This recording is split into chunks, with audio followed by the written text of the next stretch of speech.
Nerdrotic.com.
Welcome everyone to Nerdrotic Live. This is a 25,000 subscriber celebration. Welcome again everyone. I'm waiting for my dogs to stop barking. It looks like that's happened. So I can do the opening I planned.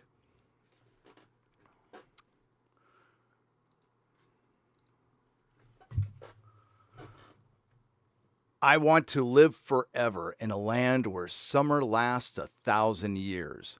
I want a castle in the clouds where I can look down over the world. I want to be 6 and 20 again. When I was 6 and 20, I could fight all day and fuck all night. What men want does not matter. Winter is almost upon us, boy, and winter is death. I would sooner my men die fighting for Ned's little girl than alone and hungry in the snow, weeping tears that freeze upon their cheeks. No one sings songs of men who die like that. As for me, I am old. This will be my last winter. Let me bathe in Bolton blood before I die. I want to feel it splatter across my face when my axe bites deep into a Bolton skull. I want to lick it off my lips and die with the taste of it on my tongue. We do not kneel. So, the story of Nerdrotic Live. I went through something that Jeremy went through not recently. I had a video struck by a third-party corporation who I have never heard of this day, but they had some loose affiliation with CBS. And it was over a Star Trek Discovery review video where I showed no stills, I just talked. I gave details of the episode I saw, but nothing that broke any guidelines. Problem is, with YouTube guidelines, they can use them however they see fit. So they struck my video down. They gave me a solid strike. I could not live stream. I was about to go on a long vacation where I was only going to live stream from this vacation. So I created an alternate channel so I could live stream. That was it. And as the process went through, I thought this was a pretty good idea. Others have done it before in the past, and it seemed like a good idea at the time. It evolved into something else, but it was just supposed to be someplace I can go if my first channel is struck down. Now, the problem is AdSense is all connected to one account.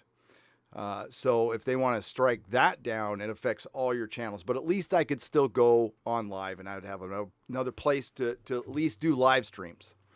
So it eventually turned into something very helpful, because when you live stream a lot on your channel, it adversely affects your the algorithm. Now, this is strange because I went to VidCon in 2016 and I attended a conference where an official from YouTube told us that the most important thing on this platform is minutes watched.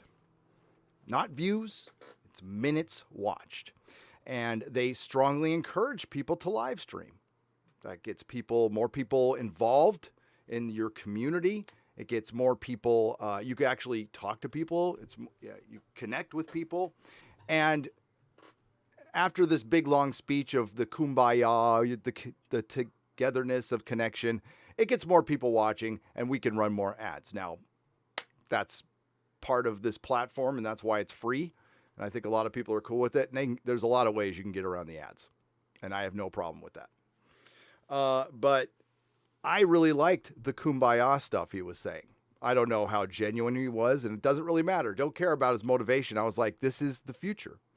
And it reminded me of something Douglas Adams said a long time ago in his very last interview, where the future of entertainment is going to go back to the way it was in the 1800s and the 1900s, where the artist is directly accountable to the audience, because the audience is sitting right in front of them. Now, this, of course, is a different circumstance, but there's a connectivity there.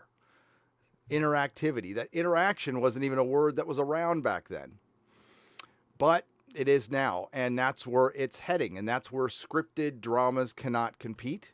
That's where, where comedians can, if comedians weren't, soulless and dead right now for the most part, except for a few. We have a comedian right now who's probably the biggest podcaster in the world, at least in America, for sure, Joe Rogan. And I think that's the future. So it worked out great. I can do my live streams. I can plop them on another channel. And I try to do it as fast as I can. It takes a little while for the live stream to process so I can download it. And I try to do it within a couple hours of the live stream ending. Now, I want to warn anybody who's starting a channel, live streaming period on your channel will slow down your subs no matter what. Even if you unlist it, you'll be rolling and you do a live stream and it stops. And that has to be a bug in the system. I refuse to believe that there's a bunch of people who go, I hate live streams, and they just unsub every time you live stream, especially when you know that I unlist them. So other people have started doing it. I highly recommend it. It does help your channel a lot. And it's good to have a backup. It's always good to have a plan B. And you know what? The only reason it exists is you guys supporting me all these years. There's some of you out there who have been with me for years, since I had 300 subs, 1,000 subs back in December of 2017. And it's been a hell of a crazy ride and a ton of fun. I get to meet people like Az, and we had a great live stream today, bagging and boarding. That is, what a cool idea. What an amazingly cool idea. So, yeah, so thank you. This wouldn't have happened without you guys, and there's not enough words to express my gratitude for all of you. I don't want to get too mushy, but this stems from We Do Not Kneel. That's the whole speech I gave on my first live stream here, which was just a little over a year ago. This channel just turned 1, and it's blown up. I never thought it would get this big. I never expected it to get this big, and it was fine. It was just a place where people can go and check out the live streams. And honestly, I do upload more content here than I do on my main channel. Because this is just willy-nilly. I'll put up whatever. Thanks everyone for the feedback on the Mark Zickery interview. I really appreciate that. I'm sorry that didn't get up sooner, and we will do more. I'll see if we can, get a hold of some Orville people. And I'll probably bring on people to help me. I'm not the best interviewer in the world, as you guys can see. So maybe I'll reach out to like JP or Jeremy or somebody like that. We can do something in the future. That will be cool. Yes, huge Game of Thrones fan, former of the show, and a huge Song of Ice and Fire fan. I'm rereading the books right now again. This will be my 9th time on A Feast for Crows and A Dance with Dragons, and I read them at the same time. I do A Feast for Dragons. You can find it online. It's basically, those are 2 books. You mush them together, and somebody's made a list. There's 2 different ones. I prefer the Feast for Dragons one. It makes more sense to me. But yeah, this is just going to be a chill stream, folks. Bagged and boarded a lot of comics today, and that was great. They're still out in the kitchen, so I might hear from Mrs. Nerdrotic, who just got home. They probably need to get out of the kitchen. But let's see who's here. We got Al Bundy. We got Trace Adams. We got Crazy Cat Guy. We got Fred W. Monzo. We got Turdo Tanker. We got Culture Casino. What's up, Culture Casino? According to Christie and a wrench. Nihilist Shadow and his wrench. Fixie Clary. Sam Uri. Traz316. Cthulhu Bob. What about? What's up, Az? I was just talking about you. I was just talking long shit. Long shit about you. What's up, buddy? Samurai, Anonymity, Tang. Oh, I can't even say that last name. So I'll just say Tang. I don't want to butcher it. And JB and Latino, thank you for the super chat. I will get to you in just a moment. And David and Travis, welcome, everybody. Yeah, so interesting thing with that CBR article with Captain America. Some interesting feedback from it. And we do mostly need to ignore stuff like that. And for the most part, we do. I do. But once in a while, you have to pick the low-hanging fruit to make an example of them. And they were crying for it. And it bit them in the ass. And now, well, for a whole bunch of people, CBR has been pretty irrelevant for a long time. And now that's what CBR is going to be known for. You don't get to pick your legacy. Dan and Dave from Game of Thrones can tell you that. You don't get to pick your legacy. So now a bunch of people are going to associate your website with some dick who wanted to make up some weird straw man argument against Captain America on Memorial Day, in turn insulting our veterans on Memorial Day. So good job. Well done. But mostly people will ignore you. That's why Az did a video and Jeremy did a video and I did a video. So you don't have to go to that website. And most of you don't. Which is good. And CBR has had a thing against YouTubers for quite some time. And they should. I mean, I guess the dinosaurs would, if they were around long enough, would probably have a strong resentment against the asteroid. I would say. Let your wife know that I am in need of coloring for my hair. I'm getting to the point where I'm plucking the ones that are not gray, says Bryce Brierly. I will let her know, Bryce. It looks like she's going to be back in business pretty soon. We have no information, but my best guess is June, early June. For some reason, it'll be much safer a week from now than today because the germs are getting tired, so they can't travel as far. I don't know. I don't know what the this whole thing is, but it's been quite a ride the last couple of months, hasn't it? A lot of states are open, so good for you. Glad to hear you're open. But yeah, I imagine once Disneyland opens, then California will be open because we are Northern California owned and operated by Silicon Valley, Southern California owned and operated by Disney. So yeah, that's the thing. Az, thanks again for dude. I bring you on, but I could. Yeah, he's in lurk mode. I would have to flip over to StreamYard. I could, but it would be like a couple of minutes of silence. But yeah, thank you. And thank you, Eric K. Yes, I never thought this would get to 25,000 subs. That is insane. That is, I was thinking of how long it took me on the other channel to get. It didn't take me a year. It took me like 3 years. Cal exit, yes. Gary, it is 95 in Southern California. Yeah, it's hot up here. I don't think it's 95. It's like 80. But 80 in San Francisco is like 95 everywhere else, and it stinks. Well, look, hey, the good thing is, Melissa, goes to work now. She's turned her whole business into a retail outlet. So, she doesn't sit around and wait for somebody to come and save her and help her. Thank you very much, Moons of Madness. I appreciate that. He says, congratulations on 25,000. Thank you. Soon the streets will be coated with poop again. They will. Within 24 hours, I'm guessing. It's a trap production, says, it sure has been a wild ride, Gary. I've been one of the package. I've had one package of toilet paper that's lasted the entire pandemic. Man, you've been just like tearing off a strip.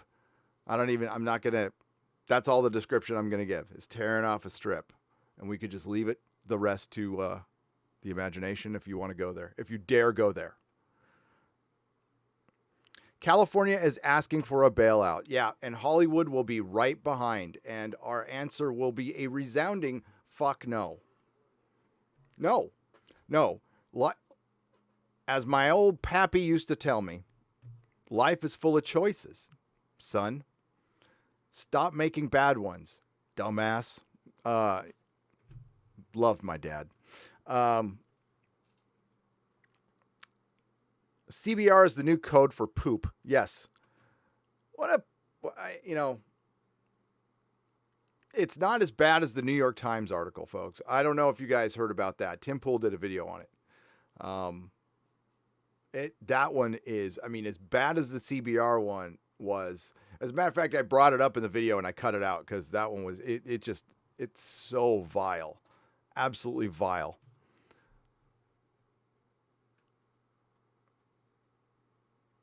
Yeah, CBR deleted the tweets and they deleted the article. They deleted the video. Yes, F the websites. Yeah, they're not necessary anymore.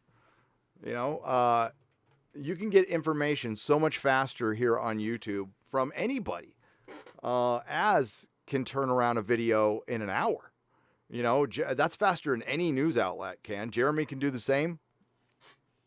No, I exclusively get, it's like as Jeremy and Clownfish, between those three and then bounding into comics, I'm covered. That's, and then you guys emailing me, and that's actually the fastest. Especially with the Doctor Who stuff. You guys are good with the Doctor Who stuff.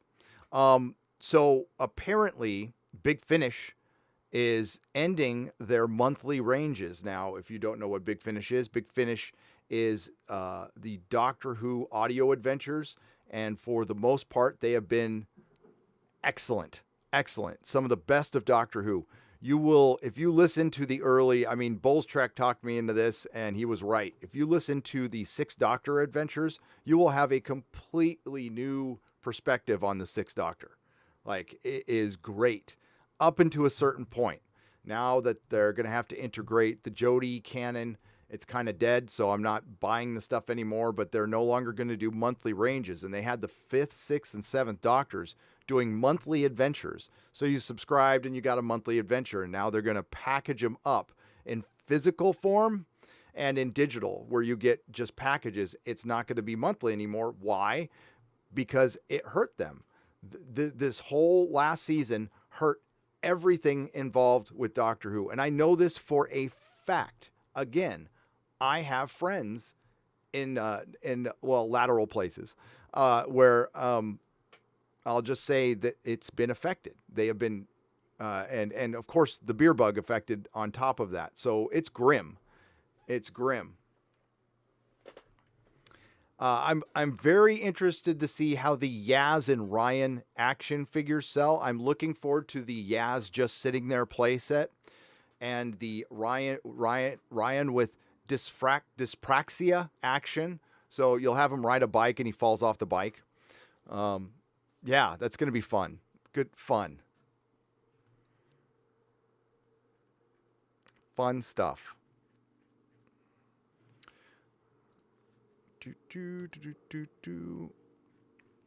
Bird of Prey 5 is here. Hail, Bird of Prey 5. How you feeling, my friend? Are you doing okay?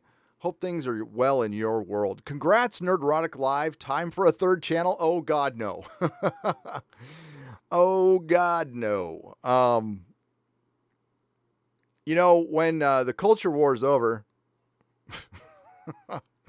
I'm just going to do reviews and lore videos. And probably, I love Drinker's, how he would improve things and or his quick commentary ones. The last one he just did was great. But yeah, if the culture war ended today, I would go to just more reviews. That's all. But yeah, no third channel. No. Thank you, Bird of Prey 5 for the $2. Mr. Insanity for $1.99. Congrats on 25,000. Great week for our fandom. It really has been. As you still there? How many subs did you get in a month? How many subs did you get in a month? Ryan with thumb sucking action says Muzzy. What is that? Muzzle Felicity. Muzzle Felicity. Absolutely. Jody's doctor is the reality engine. Oh. You're getting better. Bird of Prey 5 says he's getting better. Good. Yeah, because I know you weren't like 100%. So that's what I wanted to know. Thanks. Yeah, it's been a great week. So Az and Jeremy both like blew up.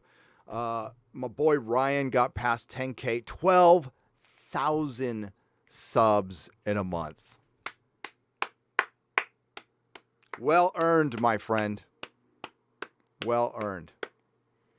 And don't get discouraged, folks, okay?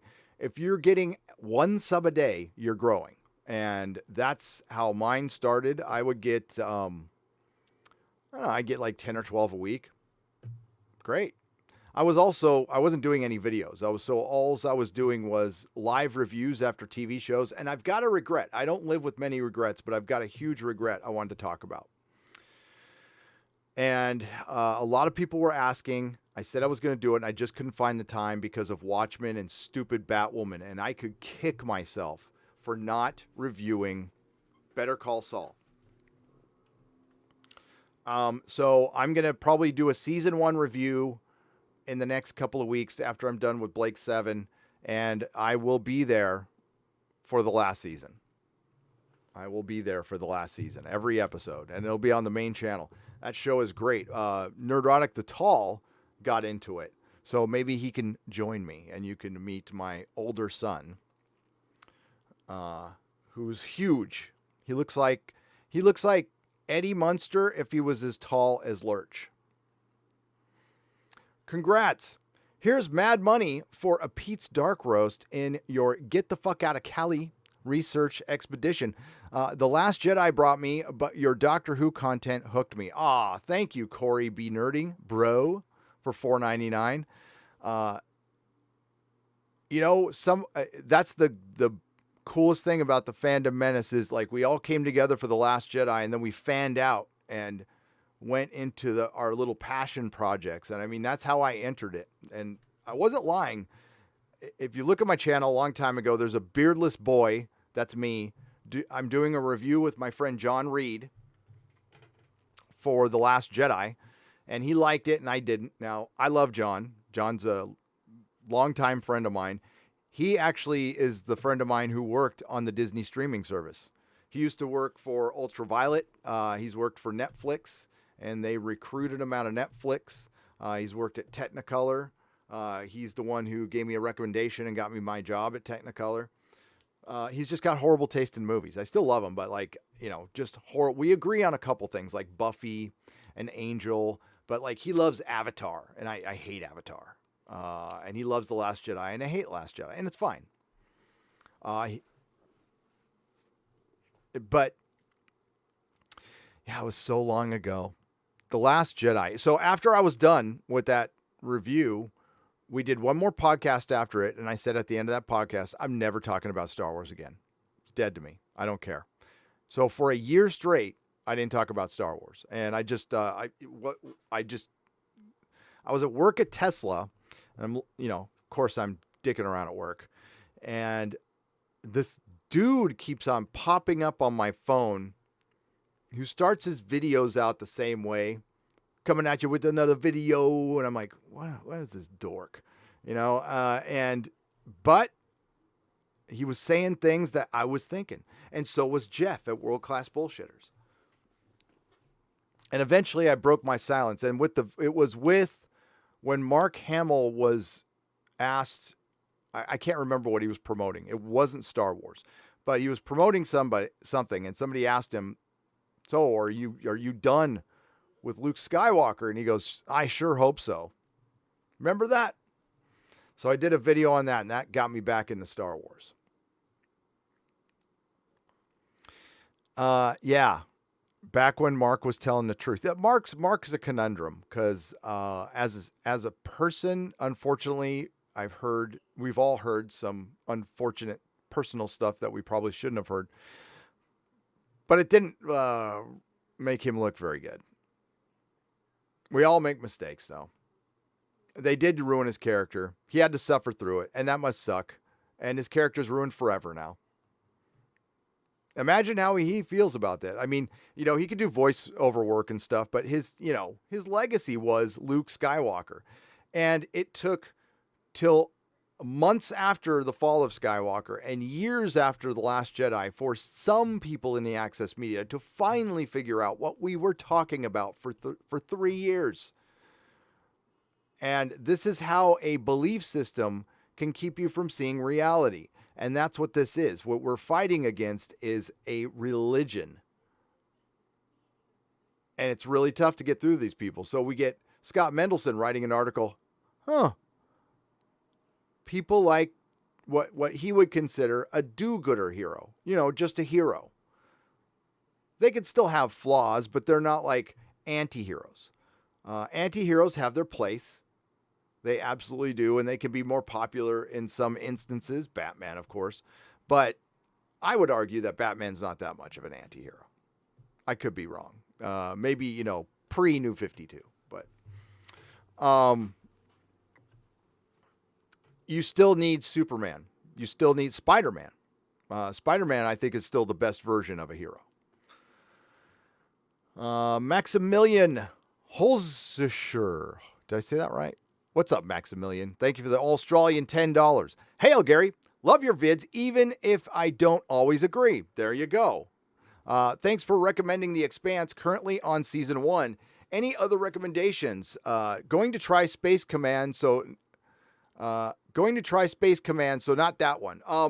Yeah, when you go and see Space Command, I want you to temper expectations and remember that this is essentially a crowd-funded, self-funded thing. So it's not studio quality, but if it was given studio quality, it could be a studio quality film. And, he's getting actors, he's getting named actors that don't get work anymore in Hollywood. Some of them haven't worked in a while, and they do the best with what they have. And I think it's a good start. I think it's a really good start. I would recommend The Orville, and I would recommend The Umbrella Academy on Netflix. I'm sure you've already seen The Witcher.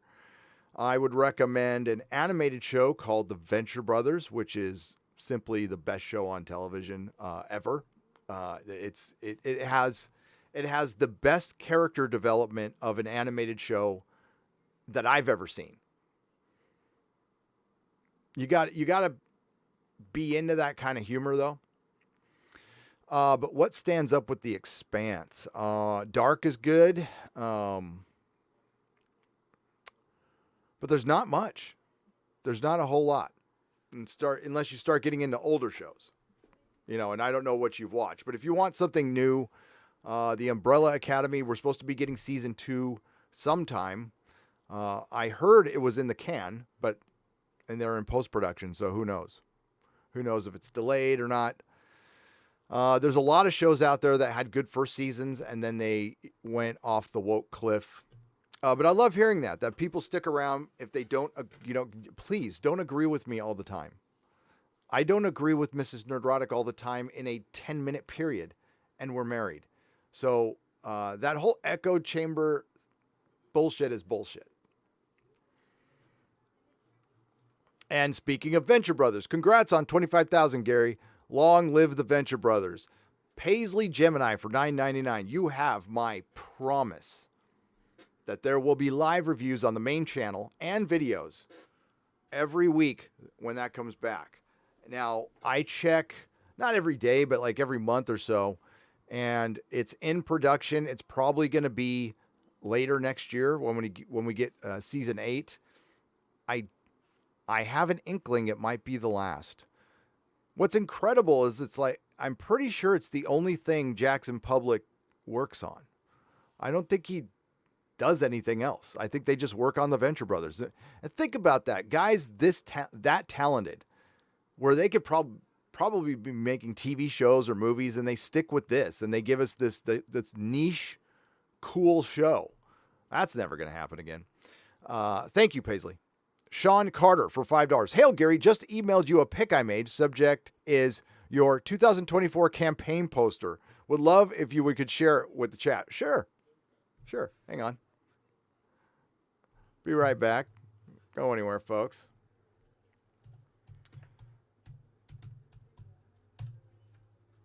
Let's see. We got an important message from... Oh, I'm in my other email. Hang on.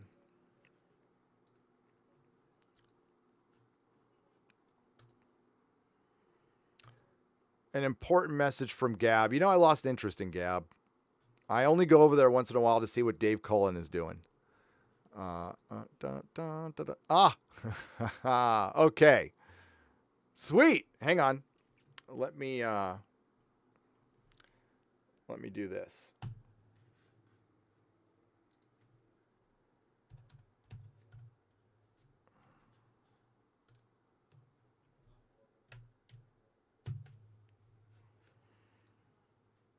We're going to crop out the image a little bit. Don't want to show off the email. Not that there's anything, just want to protect other people's privacy there. Hang on a second. Okay. We'll say 2024. It should, the first thing I think of is dope. Like, as in you're a dope. Not you, me. But yeah, here, let's see if we can pull this up. We'll use the wool image. I would be a terrible president, by the way, just so you all know. Oh, wow, that's like huge. Hang on.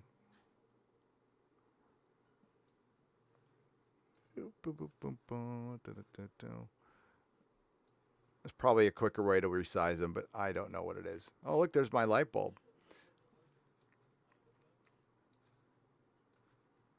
There I am. Yeah, I'd be the worst president ever because I'd never be on time. That might be good. But I wouldn't be into any entitlement programs. So I'd be that. You wouldn't have any income tax, though. There would be no income tax whatsoever. It would be all off sales tax. So there we go. So my campaign is that George R. R. Martin has to finish the book, or he will be banished to the Isle of Wight. And I will also put him on a fast. He won't be able to eat, and he'll be banned from going to conventions for the rest of his life. And I will end the wild card series, because fuck the wild card series. So George would finish the book. That would be my first thing I would do in office. Second thing I would do is cancel the Lord of the Rings on Prime TV show. And I would break Disney and Fox up as a monopoly, and I would force the tech companies to, they would have to honor free speech. And so they couldn't ban anybody. So they're no longer a publisher. They're a platform. Is that how it goes? And then I would quit and get somebody who's qualified for all the international stuff. Because I would just say we settle all our disputes MMA style. We just basically you go out back by the woodshed, you find two of your best people, and you work it out. Whoever wins, wins. There you go.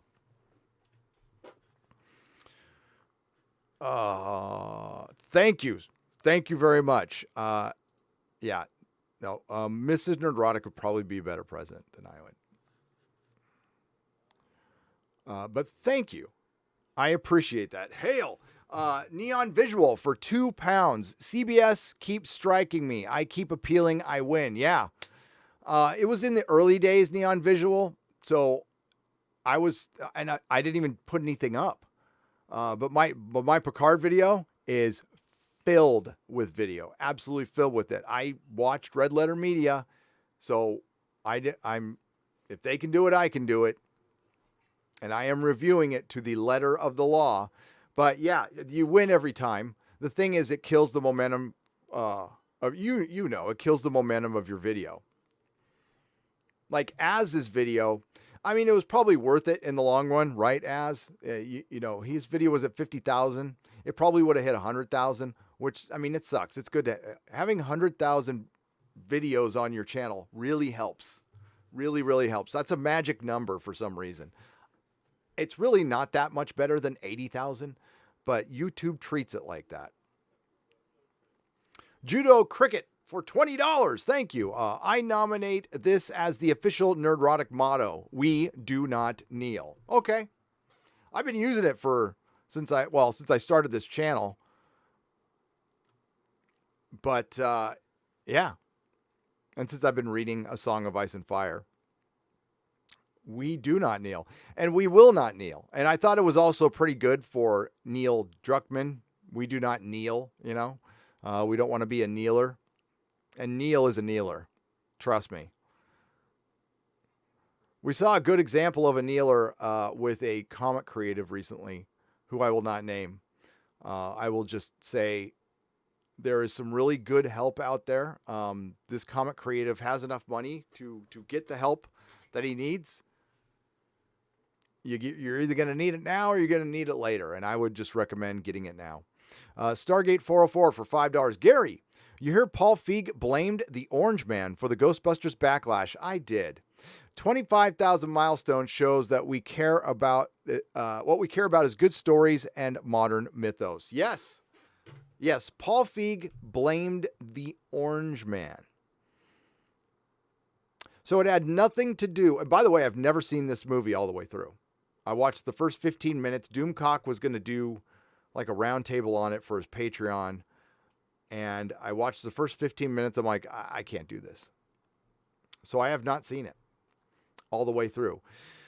But I was aware and paying attention to all the backlash. Paul Feig was getting nasty with fans. And it's clearly not what fans wanted. I think fans fully expected there to be 2 men and 2 women Ghostbusters. And then you get a competent director. But Sid, this is how Hollywood works.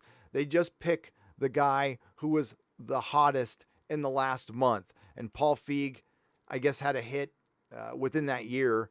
So all of a sudden, Paul Feig is the best director in Hollywood of comedies. And he's absolutely the worst. For one, I don't like any of his comedies. I don't like any of those movies, but some people do, so that's fine. But he is so wrong for Ghostbusters, and it gets broken down. Like Red Letter Media breaks it down. Doomcock has broken it down. They've all said it. Ghostbusters works because it's not a comedy. It's got funny stuff in it, but it's not a comedy. It's an action adventure. That's what it is. It took the source material seriously, meaning ghosts, and that had everything to do with Dan Aykroyd being a believer in that stuff. and he knew what he was talking about. Love or hate Independence Day. Independence Day is a schlocky movie, but what sets it apart from a more serious movie like, say, Close Encounters? Close Encounters took its material seriously because Steven Spielberg believed, I don't think he does anymore, but at the time, he believed in that kind of stuff. Now, was it Dean Devlin who directed Independence Day? The director of Independence Day came out and said, I don't believe in UFOs. I don't believe in any of this stuff. And it showed. It showed that they just thought they were this silly thing, and you got a silly movie that had a good speech and people liked, but it was a silly movie. Paul Feig, it was the same way. He didn't respect the original Ghostbusters. He probably doesn't give a shit about ghosts or anything. Like Dan Aykroyd cared deeply about that stuff. And that's shows. It shows. When Spielberg was in his early days, he was in touch with the common man, and the problem is there's this giant separation now in Hollywood because it's such an echo chamber. And now they're taking kids like straight out of film school who have no life experience at all, like at all. And it shows. And there's so when you see that they have a really hard time humaning, that's why. No experience. And the ones who had the experience have been in their ivory towers for so long, they've just lost touch. Congrats, Gary. A little coffee Quatloos for you. Thank you, Rob Atlas. Quatloos. What's a Quatloo? I'm going to have to look that up now. Hang on just a second. Quatloos.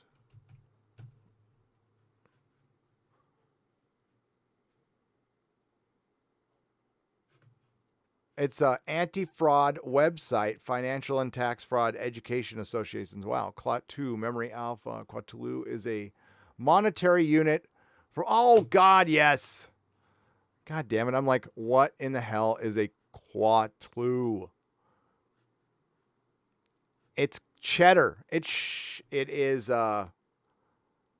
shekels. It's shekels. Sorry, Rob Atlas. So I am burnt right now. I am completely burnt. I don't want to complain too much. I'm very happy. I'm happily burnt, but I am burnt. I was a little burnt on Az's live stream today. I think I had 4 hours of sleep last night. I'm very close to taking some time off, but I have to work on a couple of videos and have them done so I can take some time off. So I'll drop those while I'm off. And one of them will be the Picard review. It's looking like it's going to be about an hour and a half long. Maybe not. Maybe I can get it down to an hour, but it looks like it's going to be long. So I don't know how many people are actually going to watch it. But Toe of Vecna for Australian $2. Thank you, Toe. I appreciate it. Doesn't say anything. 13th Warrior for $2. You were my gateway drug to the fandom menace. Wow, great. First one's free, kid. The fandom menace. They have done so well. I'm so proud of them. And we've got some up and coming channels starting to do well. And it takes a while. Like, that's going to be a frustrating thing for some people if they worry about this kind of stuff. My best suggestion would be not to worry about that stuff. Worry about your channel. No, but I am not in competition with Az. I am aware of Az's subs only because I'm rooting for Az. I don't care if he passes me up. I don't care if he gets 1 million and I never get another one again. I am happy for him. Same goes with Jeremy. None of that stuff bothers me, because if it starts bothering me, then I need to get out, because that's not fun.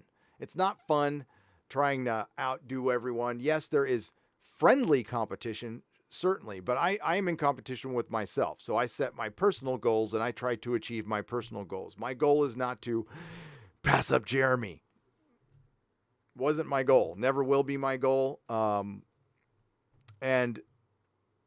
the question gets asked, like, how much is enough? I don't know yet.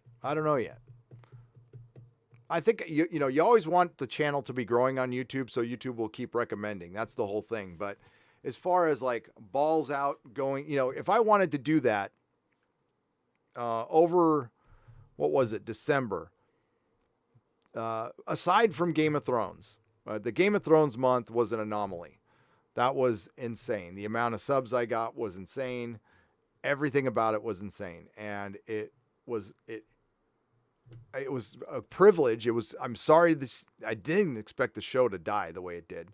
And I was able to buy a gate that I wanted to buy since I bought the house that I never thought I could afford. So thank you. That's thanks to the ad money. We got this big gate in the backyard so we can park our cars in the back if we need to, because parking here sucks. So we have an access road behind our house. So we have this big swing out gate. And of course, I talked about in the live stream earlier, if I'd have purchased this gate in Nebraska or South Dakota or even Arizona, parts of Arizona or New Mexico, it would have cost me half as much as what it cost me here.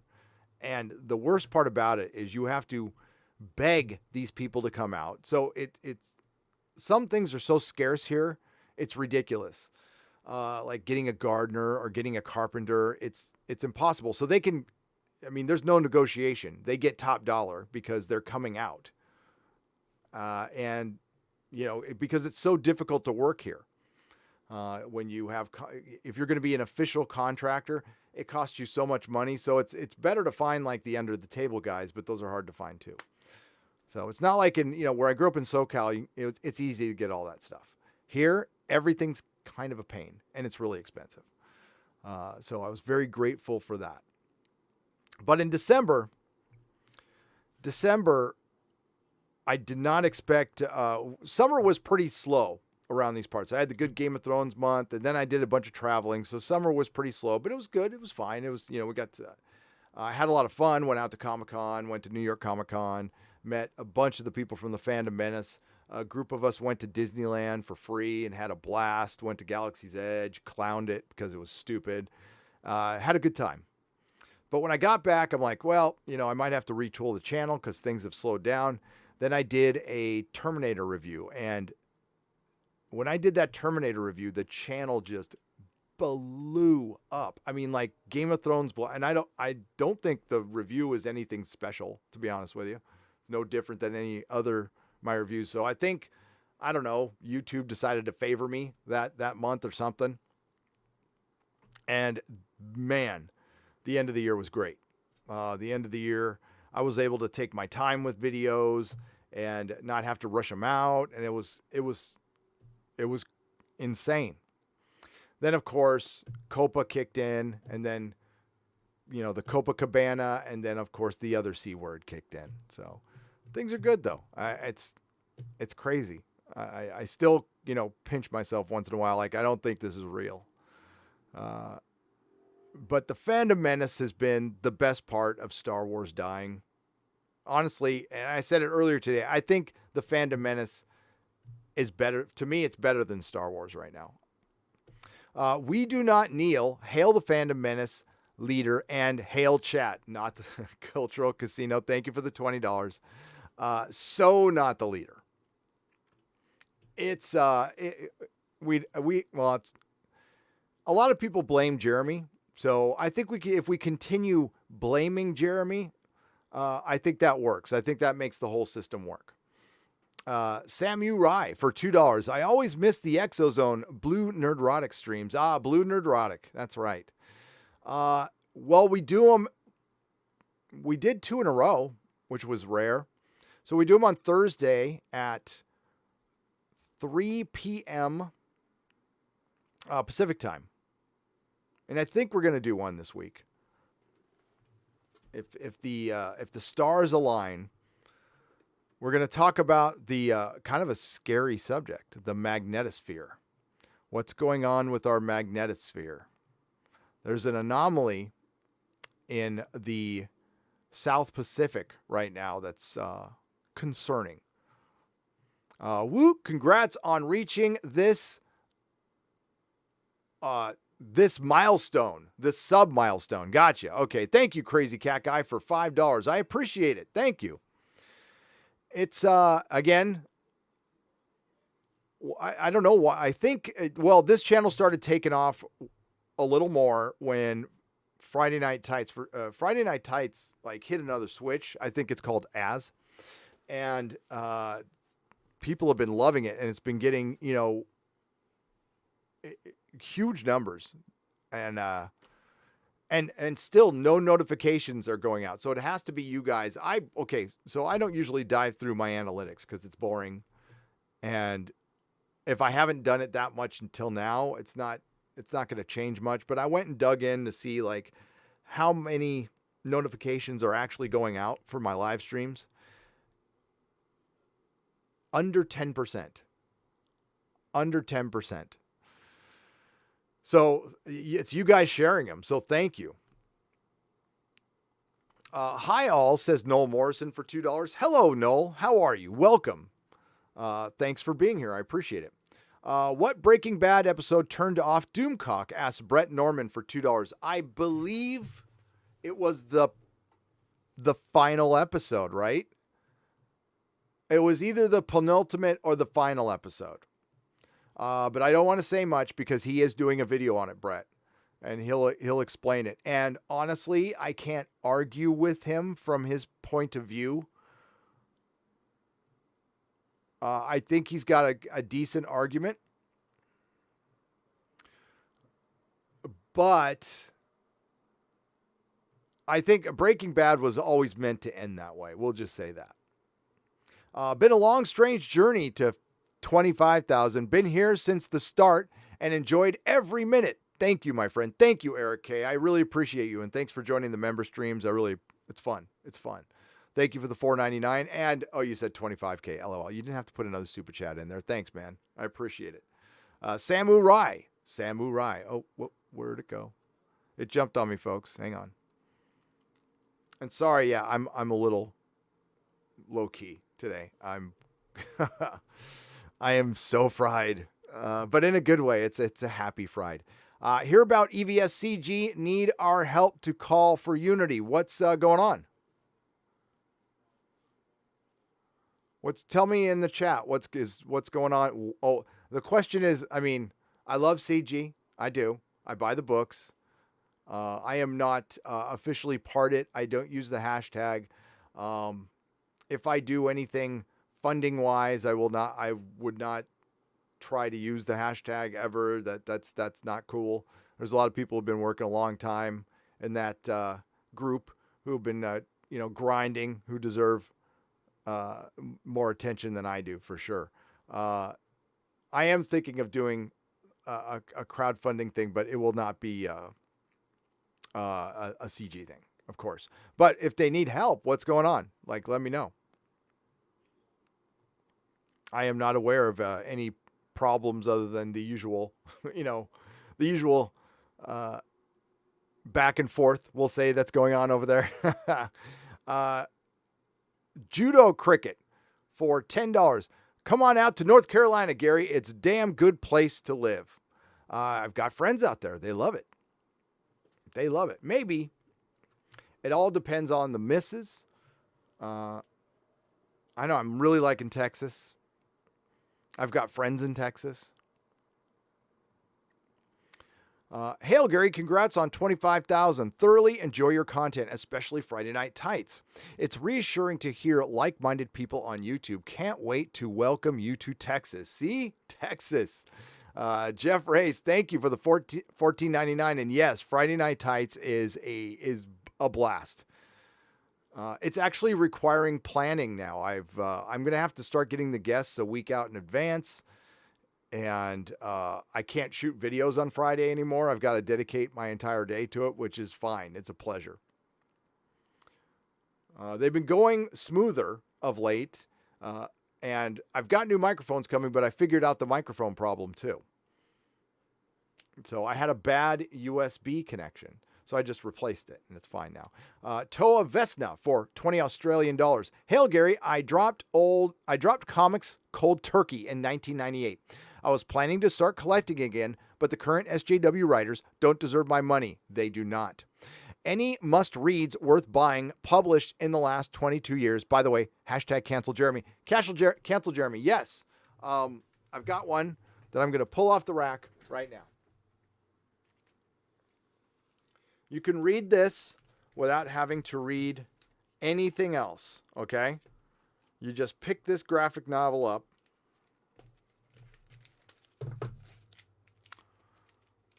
Batman White Knight.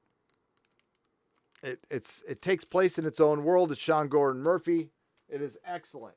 And honestly, it's the best thing mainstream wise that has come out to me in the last year or 2 years.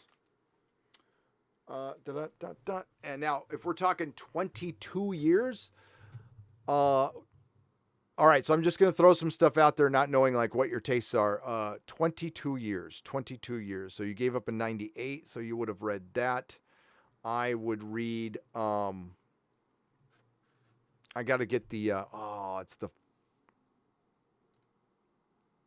here, let me get the name of it. Hang on.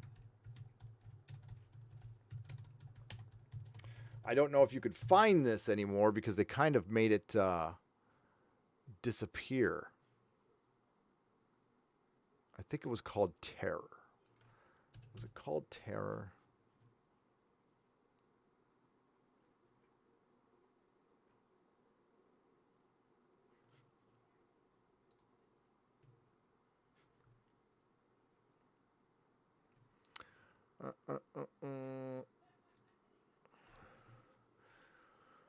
What the hell was it called? It's by Rayner.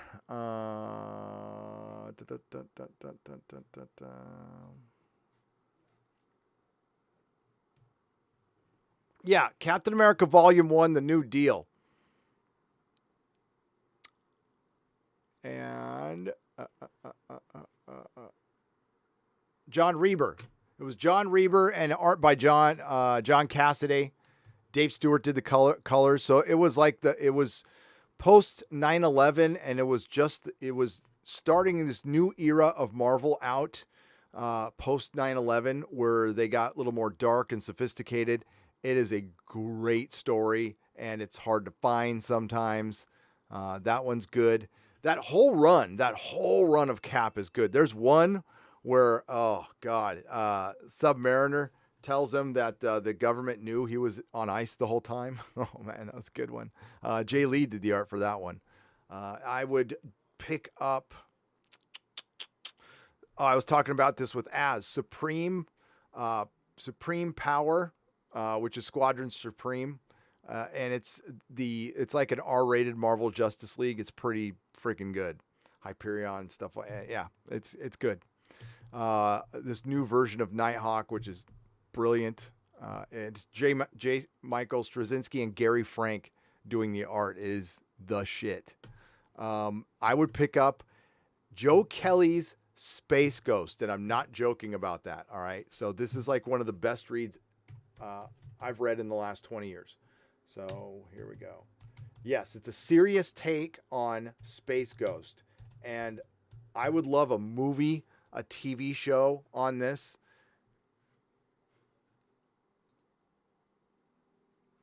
Here we go. Let me show you.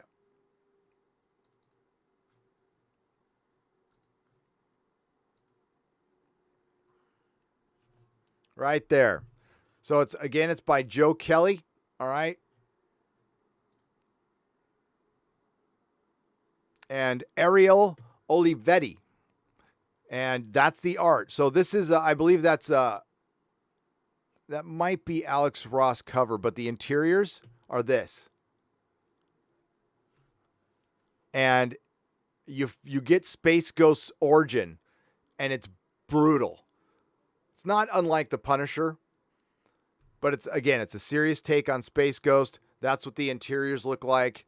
It's a brilliant story, and it's from DC. Go pick it up. You won't regret it. I also recommended this to Doomcock the other day.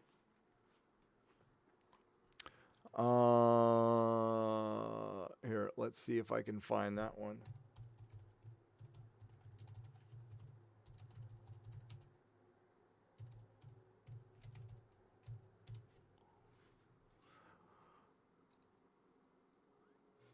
This one is a funny book.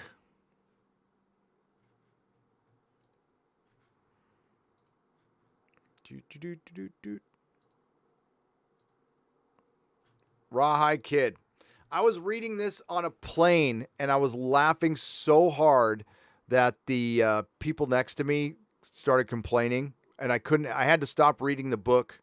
I was laughing so goddamn hard when I was reading this. It's not politically correct. It probably is not okay at all to read this.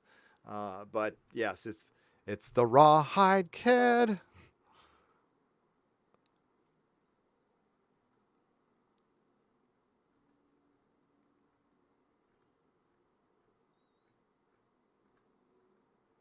But it's good stuff. And again, that was this new era that was coming in when Quesada was, I don't think he was editor in chief, but he had a lot of influence. And the Marvel Knights brand was kind of taking over Marvel. And they were getting more sophisticated. Now, this is before they got full on post-mortem. Post-mortem and postmodern. And they were experimenting and doing different things with Marvel characters that were interesting, still within character, though. Within character. And it was great. They relaunched Wolverine. I hated it at the time, okay, because I hate when they relaunch. I hated it when they screwed up their numbering system. But they had Greg Rucka doing Wolverine with Derek Robertson. That was great. Mark Millar did a Wolverine run. Enemy of the State with John Romita. That's great. There's a lot of good stuff. Annihilation is the best crossover by far. There is good comics. They stopped being good, like consistently good. I would say Marvel was mostly good until 2013. Then it gets questionable. Now it's mostly bad.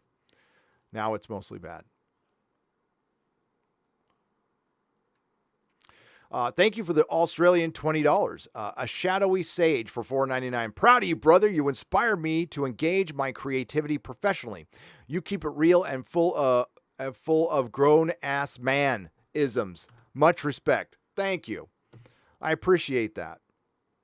The shadowy sage for $4.99.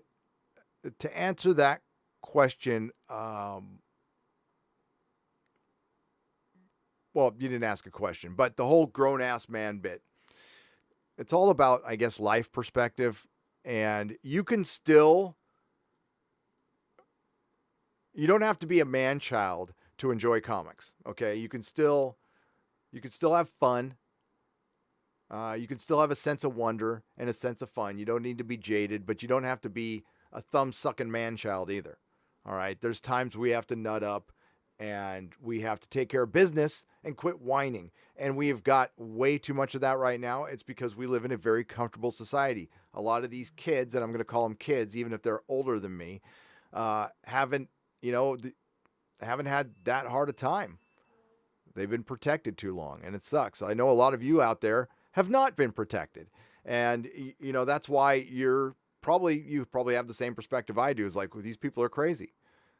An asshole like Caleb, like the fact that he would even come up with an article like that. What kind of a mindset do you have to have? How insecure do you have to be to write basically a anti-macho manifesto on Captain America, on a fictional character, when we all knew what he really meant? This is the best thing about being on YouTube, and you guys can do this too anytime you want. You can do it in the chat. You can do a video. Az knows what I'm talking about. Jeremy knows what I'm talking about. We don't have... See, these so-called journalists love to call themselves journalists. They're bloggers, okay? I'm sorry. They're bloggers. You're not a journalist. You're not fact-checking. You're not sending... when you make it a statement like fetishizing machismo, you better have something to back that up. When you remove context from the origin of Captain America, okay, which context are you removing? All context? Then it's stupid. No, he made that article was what I call a word salad. He needed to make an article. It needed to be a certain length. It was Susan Layton from 1428 Elm who told me this. Articles have to be a certain length to get a certain amount of money. So they'll just pad it and they'll start throwing in ridiculous words that contradict each other. Doesn't matter as long as they pad it and they have their word salad. That's what it was. And Caleb tossed his word salad. He did. Straight up. Congrats, Gary, on 25K. We love both your channels. Keep up the great work, says Chris Hatfield for $4.99. Thank you. I was so excited when this channel hit 25,000. I think I was more excited for that than any. I don't know. I was just like, yes, it did it. Well, okay. I'll tell you why I'm excited, because I love doing the live streams. I love doing live streams. If I get away with doing that, that's what I would do. But we'll keep making the videos for a long time.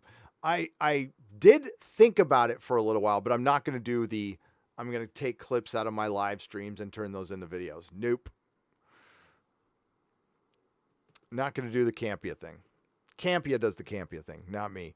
Dan Reese for $7.99 Australian. Yours and Az's CBR videos were great. F Marvel making Cap a Yahtzee, and FCBR, sad for Big Finish, Chimballs, and Jody. Sorry about all the Fs. It's okay. You're angry. You should be angry. Feel your anger so we can work our way through it and try to find a solution, which is probably walking away, finding something else. But I think it's perfectly okay to want to make the BBC pay, because the BBC set out to take something away from you, Dan. That was their intention. Somebody one morning at the BBC woke up and said, all right, it's time to do a female doctor. And our motivation behind it is the patriarchy. We're going to strike against the patriarchy, and we're going to use a beloved character to do it. And we're going to divide the fandom along political lines. And then we're going to disgrace the show so much that those political lines start getting blurred and you start pissing off the entire fandom. You realized you made a mistake.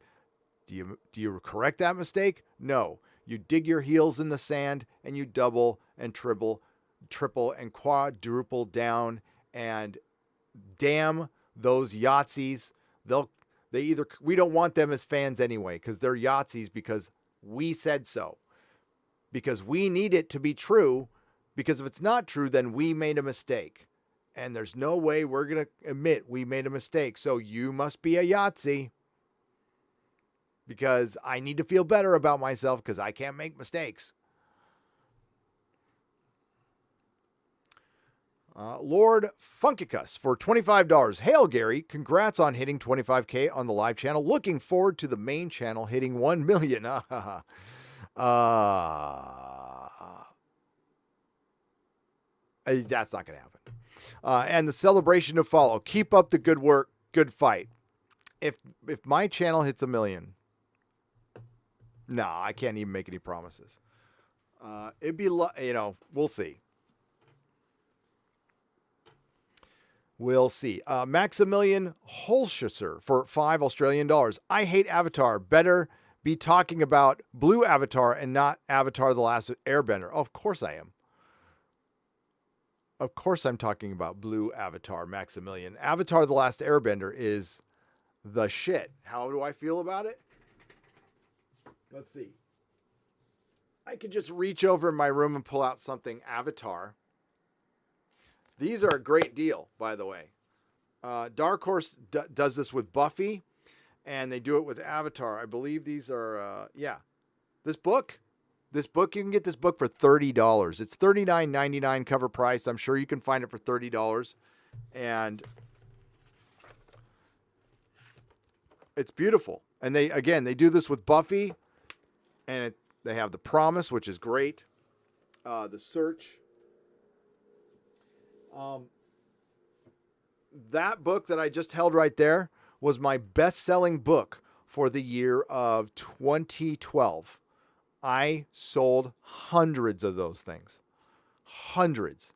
And it was my second best-selling book in 2013. Parents came in, said, I need something for my kid. Avatar. I mean, it's right there. I had a kids section right near the counter. And it had a little kiddie table where the kiddies can sit and read their little kiddie comics, which weren't kiddie comics. They were comics like this. So the Bronze Age reprints, like World's Greatest Comics magazine. I bought a bunch of those classic X-Men. That wasn't Bronze Age, that's 80s. But I bought a bunch of the Marvel Tales. I got a huge collection of those for cheap, and I sold them in my kids section.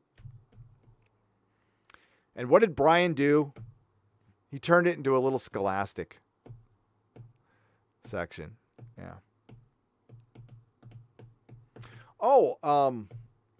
Should I say this publicly? I should, shouldn't I? Yeah, I should. So I reached out to Brian prior to the coof, to get his opinion on all the comic shops closing and, the industry starting to collapse. And his response was, I wouldn't come on your channel. Is fail your favorite word? And the industry is not collapsing. Life comes at you fast.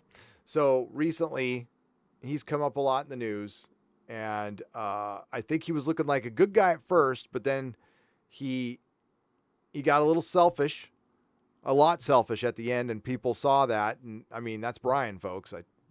That's Brian. He's not a horrible person, but that's Brian. So he wanted to come. So he asked me if he wanted to come on after all this stuff, after calling people I associate with alt-right. He wanted to come on the channel and push the graphic novel club at the Comic Outpost. It's called the Comics Experience Outpost. Nah, it's okay. I said no. Maybe, just maybe, if he goes up and maybe if he talks to Ethan or somebody and they work it out, or talks to your boy Zach. I don't know if they'll do that. You can't blame them. Your boy Zach and EVS have been called like Nazis for years now. They've had their livelihoods threatened. They've been threatened. Their safety, they have to think about their safety. Not everybody knows, but your boy Zach he's a dad. Okay. EVS is a dad. So they got to think about their kids now when these weirdos with 8 roommates eating ramen with blue hair want to do these little ops behind the scene to commit violence against them or threaten them or dox people. That's how crazy this thing is. So if you wonder why they get salty, that's why they get salty. Because at first they weren't that salty. They were salty about a comic book review, but it was really nothing. All right. It was hurtful to somebody who's like easily offended. A lot of sensitive people out there. But for the normal dude, it was just razzing, and that's all. Not even the dark roast was that bad. I've said worse on live streams consistently than Zach's dark roast.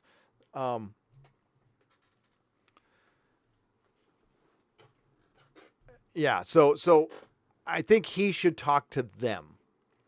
That would be my recommendation. I'm not in the industry right now. That's the best part. I can commentate based on what I've known, what I've learned. I've been out of the industry since 2013, and when I go back and have a shop, I will not call myself a comics pro because I will not be part of the industry. I do not want to be part of that industry. I am very happy being an outsider. I will remain an outsider. I will be a fan just selling some books. That's all.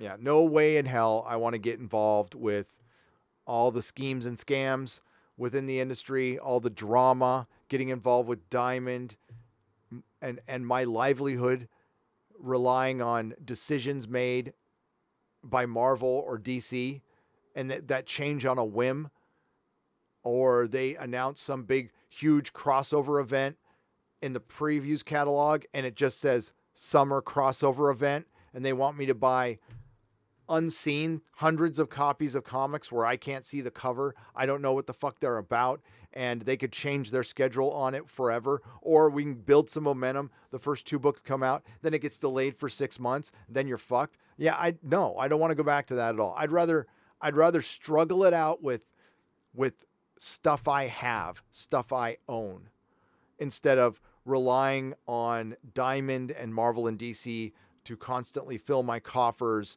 and feed this addiction weekly. No thanks. Not doing that again. And it looks like that's what they're going back to, so they're dead. The newest Magic the Gathering set has alt cards with comic book art. Look up Ikoria Showcase cards. Okay, I'll look it up. Buck, I'm getting to your super chat next. Thanks. Sorry. I get a little loquacious. Okay. Let's take a look at this. Looking at the image. Ooh. Wow. That's really good. Here, I'll show you guys real quick. That art is pretty dope. I like that. I know jack about Magic. I didn't sell the cards in my shop because I didn't know anything about it. If I would certainly sell them in my news shop as long as they're not a woke organization and as long as I can hire somebody. Look at that. That's fucking killer. So is that. As long as I can hire somebody who knows what the hell they're doing. Because no. I respect it, but nah, I'm a comics guy. Comics and toys. Toys, and vintage toys. I made, my most profitable items were my loose figures and my back issues and my used trades, the used trades.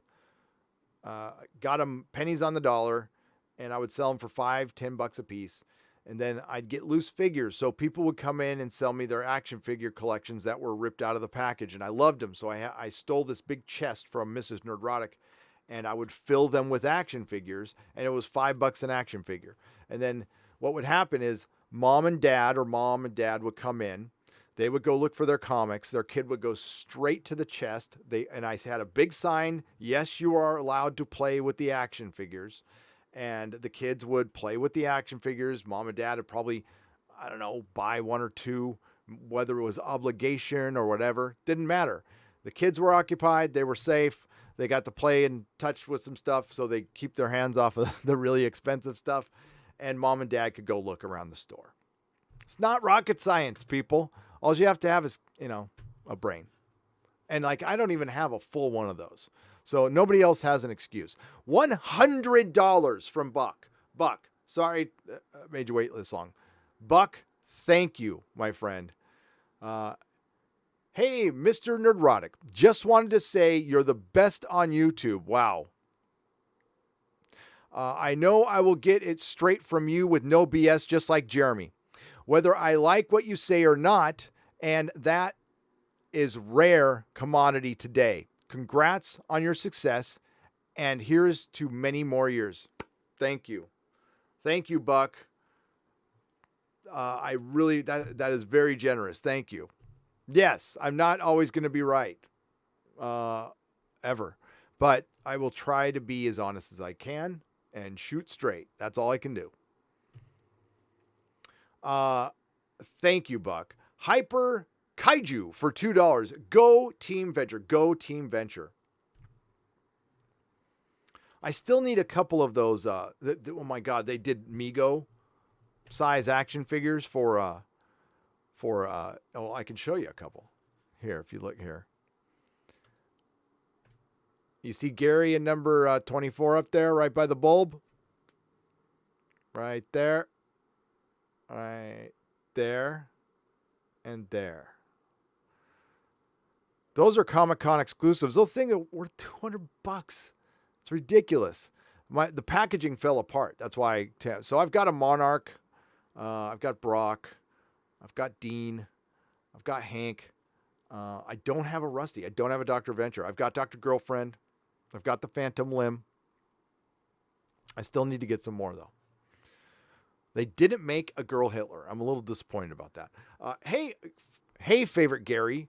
And by the way, Buck, thank you for saying... there are so many YouTubers better than me.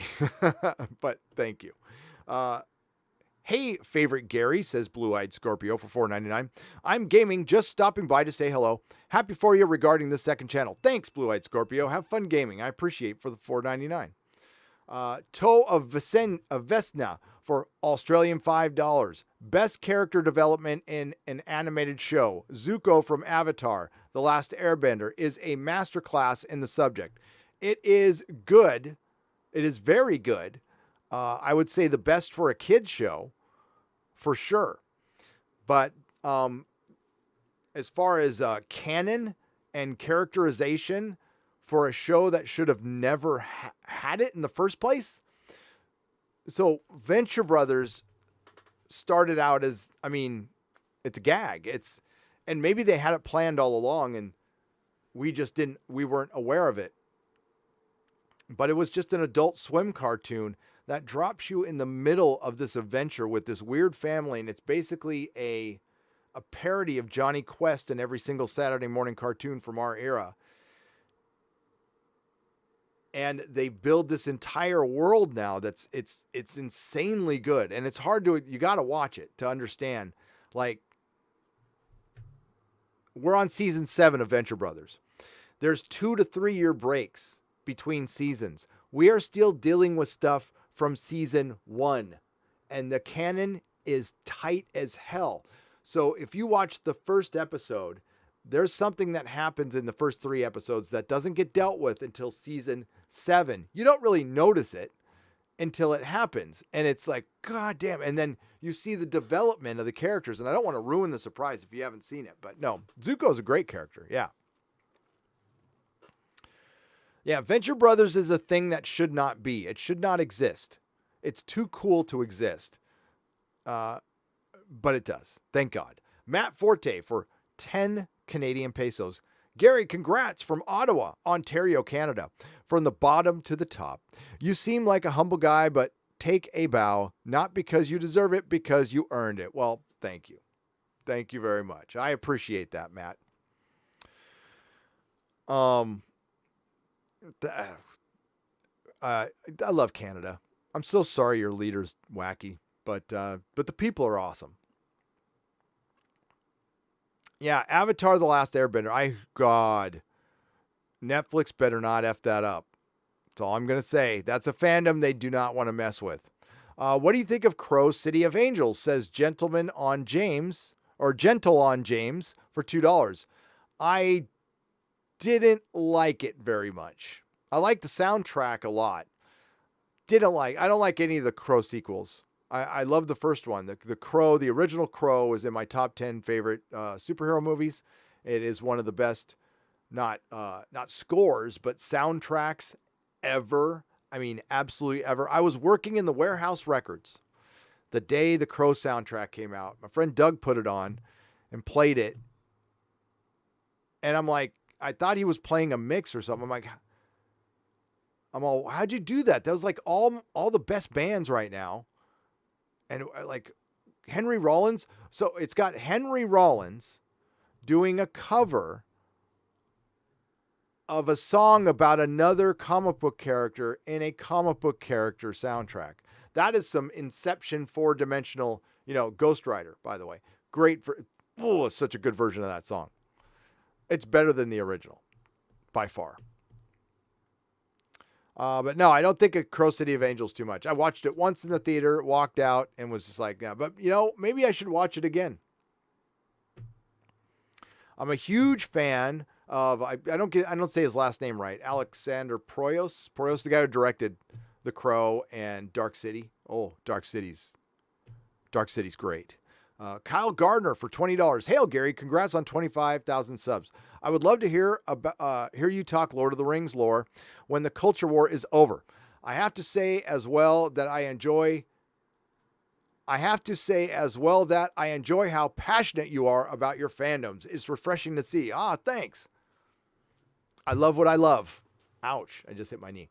I love what I love. And I could talk about Lord of the Rings lore and A Song of Ice and Fire lore all day. 10 Ray Stoop. I think I won't be one of those. I will never be one of those lore channels where there'll be some pretty music in the background. I'll be like, and yes. I'm trying to think of the destruction of Numenor happened in the Second Age. Or it's in the First Age, right? In the First Age, the destruction of... And the men of the West came over. I'll never do that. It'll just be me yakking. 10 Ray Stoob for $9.99. Hail, Gary. Hail. Hail. Darth Bredicus for $2. Hanging with Gary. Yes. We're all friends. Hanging together. We are laughing. We are friends. Sorry. It's a little Ron Burgundy there. And it jumped on me again. Prophet Maruk for $50. Thank you, Prophet. Congrats on the subs. You deserve it. Found you through season 12 of Doctor Who. Thanks for roasting Chibs. Oh, my pleasure. It's my pleasure. For what he did to my favorite show. Been rewatching the Stargate series and wondering if you've ever seen it and what you thought of them. If so, I have not seen it. I'm going to watch the original Stargate series once I'm done watching. I'm not going to watch Red Dwarf all the way through. I'll probably do Stargate and Red Dwarf, but this is next. So Blake 7 review first, then this, then Stargate. I'm also a huge fan of Farscape, a recent fan. I just discovered it a couple of years ago, and I friggin' love it. I love it. I think it is. That's the kind of show that speaks to me. It's fun. But no, I am not done roasting Chibs, by the way, folks. Not done roasting Chibs. There will be a new video out soon. Eric Stuller for $10. Congrats, Gary. Thank you, Eric. I appreciate it. Ed Cross for $5. I guess I'm going to bed with you again. First time in the super chat. Kapla, Ed. And good night. Good night. Sleep tight. I'll try not to yell. I can go ASMR for you. Go Kamikaze for Australian $5. When the system falls, righteous men rise up. That is you, sir. Congrats on 25,000. By the way, quote is from the Bosch series. Good on you, mate. G'day, Kamikaze. And thank you for the Australian $5. It was very pleasurable talking to you in the member stream. I need to see the Bosch series. Doomcock said it was good as well. Thank you. Good night, E.D. Cross. We'll stop that now. Kent Barnes for $10 and Kamikaze. Got to talk to Kamikaze. That's one of the best things about this is connecting with you guys, and I know somebody in Australia now. And somebody in Australia watches me. That's a little weird. Sometimes that's a little weird. But Kamikaze is a cool dude. And wow, I hope your restrictions get loosened up a little bit down there. That was, I don't feel as bad now that I hear, like in some parts of Australia, you can't cross a state border. If they tried that here, there'd be a revolution. And I'm not kidding. Kent Barnes for $10. Congrats, Gary. Fellow Tolkien fan. Hello, yes. You deserve a break. Go wander. But I know you won't be lost. And you get my vote. Hail! Thank you, Kent Barnes. Thank you. Thank you for the $10. When I take my time off, I'm going to catch up on a bunch of TV that people have recommended. I have had a bunch of recommendations, and I can't think of anything better to do than watch a bunch of new stuff that my friends recommended while I'm chilling out. And I'll also be driving a lot. Going to see, I'm going to go, actually, it's checking out neighborhoods, checking out schools to see if it's okay, and then probably visiting a couple people.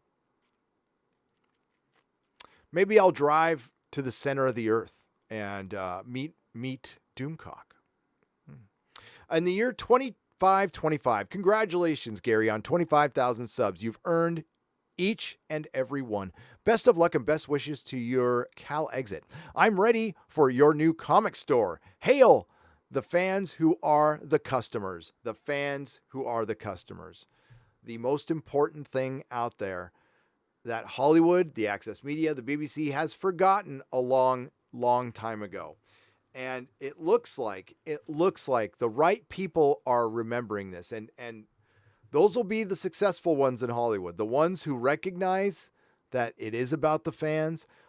This guy who's ever controlling the interaction at AT&T, yes, they gave us some super woke shit. But this might be a new regime, and this might be nothing, or it could be steps in the right direction. I don't think Disney will ever be this way, but you want to talk about AT&T is about to come out and be a player, like a major player in the streaming wars, like way ahead of Disney. And they're already ahead of Disney. And this is the same company that put out Birds of Prey, but they're also the same ones who put out the Joker. So we don't know what we're going to get from AT&T. But if we get positive fan interaction, that changes just about everything. Because if you have positive fan interaction, they're willing to give you the benefit of the doubt. The reason Disney and a lot of these other and BBC are not getting the benefit of the doubt is because they don't deserve it. So when Star Trek announces a new series, do they deserve your benefit of the doubt? Are you effing kidding me? Hell no. That shit's going to be woke as hell until they prove me otherwise. And I don't know if it'll be woke, but it will be bad. It will be bad. It might not be woke. Akiva Goldsman and Alex Kurtzman might make a decision, a deliberate decision not to be woke, and it will still suck. And it doesn't have to be Shakespeare. Like I said before, I like Aquaman. I like the movie Aquaman. It's not great. It's not woke, though. I went to a movie and I didn't get preached at for 2 hours. Yes, it's got Miss Turd in it.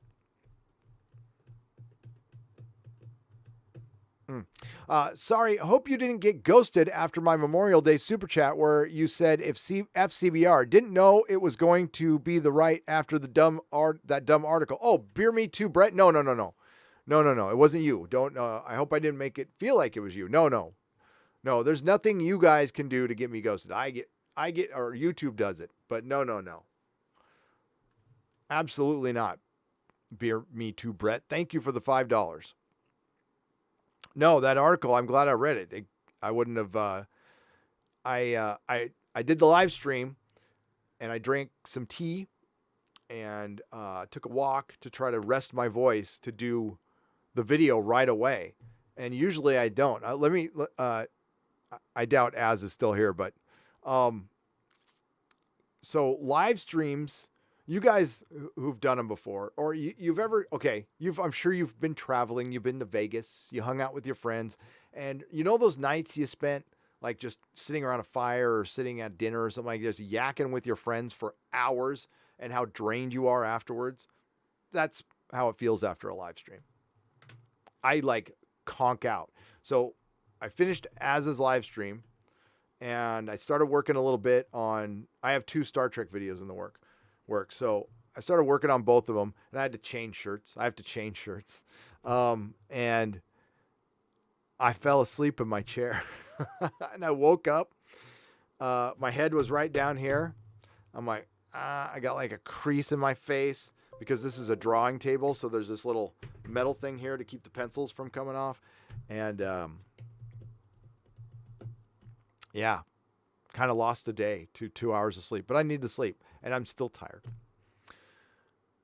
Came to you when Mech1164. Yes, I know this for $5. Mech1164. Hail. Came to you when Sci-Fi still had The Expanse. Have stayed ever since. Oh, bless you, Mech1164. I covered The Expanse. We stumbled upon the show. I watched the entire first season in a night. Then I went to work with no sleep, happy as hell because I discovered this amazing new series. Became the biggest Expanse fan, and I was the first person to go live after it canceled. So that was my first like big video. That video got 60,000 views. I had 300 subs at the time. That video blew the hell up. And I became a part of the Save the Expanse movement, which was one of the best, most positive movements I've been part of. And it was great to see it succeed. But Mech1164, we haven't talked a lot since then. Answer it in the chat if you're still here. How do you feel about them dropping the whole season at once? Doomcock and I were begging them not to do that. It's like, don't do that. And they did it, and everybody forgot about it. How many of you out there knew that The Expanse season 4 came out? Season 3, no, I'm losing track. Now I'm losing track. It was season 4. God damn it. Season 4 came out in December. I'm still hearing people going, man, I just discovered The Expanse. Thanks for the recommendation. Everybody should know what The Expanse is by now because Amazon done fucked up. They saved the show. Thank you, Jeff Bezos. Thank you, everyone at Amazon. The season was great. The production was great, and not enough people saw it. You want to know why? You're not Netflix. You dropped the whole season at once, and it was down the memory hole in 1 week because you dropped it 3 days before Rise of Skywalker came out. It was a dumb fucking move. You should release it weekly. And you want to know how I can prove that the data proves that releasing your show weekly is better than dropping it all at once? Disney opened their streaming service with The Mandalorian and they released it weekly. Why? Because they did all the research and they found out that if they released their show weekly, Star Wars Theory, all your Star Wars channels, I'll do Geeks and Gamers, Nerdrotic, Doomcock, everybody will do a video on, at the very least, on the first episode, and most of us will stick it through the whole season. That is advertisement. That is advertising you can't buy, you can't afford, and that's what made Game of Thrones. I mean, it ultimately led to its demise, but that's what made Game of Thrones the biggest show in the world. It had watch parties in bars. People were taking their sports bars and converting them into nerd bars because they were getting bigger numbers for TV shows, mainly Game of Thrones. So what did they do? When they had this big chance, they had this chance to, we just had Star Trek Discovery suck. We're right before Picard, right? Star Wars is sucking.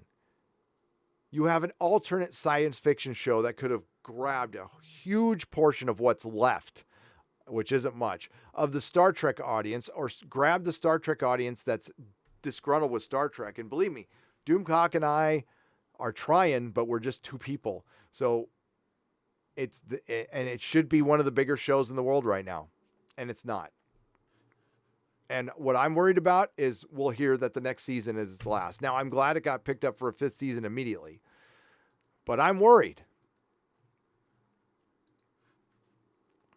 Leon K for $1.99. Congrats on the success. Looking forward to Tenet? Yes. Oh, yes. I will see it in a movie theater. I will absolutely see it in a movie theater. And the only reason I'll wear a mask is to make other people around me feel better, because maybe I'm a big dummy, but if I get sick, I get sick. I mean, I'm not 90, so I'm fairly good health. I can't wait to get out. I can't wait to get out, be free again. Hopefully, I'll tell that story towards the end of the live stream. Sir Ruin of House Roundhead for $10. Have you watched the Snowpiercer show? Not yet, buddy. I know you want me to, but I haven't watched it yet. If so, what do you think about the end of the first episode? I'm not surprised if you cringed at the end of the first episode. It was a woke ending. Yeah, I was just kind of assuming the show was going to be woke. I heard some of the premise and I'm like, the movie didn't blow me away. It was good. It just didn't blow me away. I would rather have a Dread series, which they have been talking about. Darth Bredicus for $2, but thank you, Sir Ruin of House Roundhead. I'll probably eventually get around to seeing it. Gary looked like Beaker from the Muppets with a beard. Yep. And my last name is Beekler. It's a coincidence. Destiny Captain for $1.99. Congratulations, Gary. Thanks for being you. Thanks for being you. Don't you go changing, Captain Destiny. Thank you. Felipe Abrigo for 2,500 Chilean pesos. Hail, Gary. Greetings from Chile. Keep safe from the human malware. Shine on. You too. I heard there was a jump in the numbers in Brazil, and I know that's nowhere near you, so you're fine. But yeah. Just everybody be safe. Use your common sense, but the chances are we're going to be okay. We're going to get through this, and let's get back to work and get these economies going so we don't have things like, I don't know, famines, starving people. I think that's important. So, and honestly, if you want to have your spirits picked up a little bit, I've been hunting on eBay for good deals, and for a little while, I was finding some like crazy good deals. They're all gone now. Everything is right back up to where it was 2 months ago. So I don't know if you want to use eBay as an indicator, which I would, because people would be dumping stuff on eBay if they were desperately needing to pay their bills. I'm not seeing it. As a matter of fact, there was a couple of items where the price went up and I should have jumped on it earlier, but I hesitated because it's a lot of money, but I'm not going to say what it is because somebody will swipe it, but there is a huge collection of something at an affordable price. It's still a high price, but a price that you could turn that into a lot more money, like a lot more money. Dude came into my store one time and came in with his grandpa's collection of Golden Age comics. It was a short box. He said he's not into comics. He said, make me an offer, make it fair. He popped it down. I looked at it, looked through it. Everything was like mid-grade. There was some Bugs Bunny stuff, some Disney stuff. There was also some superhero stuff. So I really thought this was a fair price at the time. As a matter of fact, I thought I was overpaying. Because every time I bought something, I kept Jamie Newbold's, my mentor's voice in my head, like, don't overpay. Don't feel bad. He said, don't feel bad for being a businessman. You lowball the hell out of them and then negotiate a fair deal. So, okay. So I offered him $600. He said, cool. Remember, this is a short box of Golden Age books. Now, I still have a stack of them, by the way, to this day. Made $6,000 off that. So he just added a zero to what I gave him. Made $6,000 off that box. So, yeah, sometimes to make money, you got to spend it. And that was certainly worth it. It was lucky because that was back in my early days, so I didn't know how to like really grade or buy. So I just pulled a number up my ass and it worked. A couple times it didn't, trust me. Congrats on 25,000. Thanks for recommending The Expanse and Buffy. Love your work. You're the best on YouTube. Wow. Looking forward to your Buffy review. Yes. I will contact Mahler. I think he's been waiting on me, honestly. Mahler's such a nice, patient guy. And I talk to him a ton. It's been a long time, but I should probably reach out to him. So that's what I'm going to do. I think Mrs. Nerdrotic might want to be involved. I have to ask Mahler if that's okay. I'm sure he's fine with that. And I'll see if we could set a date so we can give ourselves a little time to refresh, but have a solid date that we can work towards. And that might work. I will ask him if he's up for it. I mean, I know he's a busy guy, but I think that would be tons of fun. A lot of people have been asking for that. So thank you, Jennifer. And yeah, an excuse to watch Buffy all the way through again. I have been, but then I stopped because I had to start watching Blake 7 and stuff. Thank you, Jennifer. I appreciate it. And yes, we will get the Buffy thing going for sure. You're lucky your wife can cut hair. I need to cut it myself. Mr. Roboto for $2. Yes. I used to cut it myself before I moved up here. I used to just get my clippers, number 2. I had that hairstyle. Well, I had long hair through most of the 90s, and then the later 90s, I just shaved it all off, and that's what I did. But a lot of people were doing that. Apollomy's Minion. Apollomy's Minion for $10. Apollomy's Minion. I got it eventually. I'm a minion of the goddess of destruction. You can call me Minion. Hey, Gary, I love your content. Keep it up. I missed out on you and Az bagging and boarding. Oh, well, it's still up on his channel, or did he, is it unlisted? I think Az should do an heel versus babyface live, don't you? I think so. I'm a lurker, but I enjoy your video content. On your recommendation, I am currently binging Blake 7. Good stuff. Congrats on 25,000 and thank you. Master Sidearms. Yes, and listen, people had to recommend Blake 7 to me, so I am paying it forward. Things I can recommend without question are Buffy, Angel, Farscape, Spartacus, Xena, Hercules, Venture Brothers. These are all shows of course I'll have the early X-Files. Millennium was a good show. Northern Exposure was a great show. And what I'm liking right now that's out again, I'm just repeating, The Umbrella Academy. And Ash vs. Evil Dead. Watch Ash vs. Evil Dead. It's as good as Cobra Kai as far as treating its original source material with respect. Ash vs. Evil Dead. But what's out right now, definitely The Umbrella Academy, The Witcher, The Expanse, The Orville, The Venture Brothers. You can't mess with that. Castlevania, first 2 seasons, but I heard the third one gets a little woke. But we'll see. I haven't seen that one yet. Gary, there are space vampires in Stargate Atlantis. Oh, well, dude, sign me up. That's all you had to say. What took you so long? Thank you, Destiny Captain, for $1.99. $49.99 from RR. Toss a coin to your Nerdrotic. Congratulations on 25,000 subscribers. Hard work, persistence, honesty, and respect for your audience are a classic recipe for success. You check all of the above. Wow. Character is destiny. Yours is the highest quality. Excelsior. Oof. No, RR, you have shown your quality, sir. The highest. Thank you.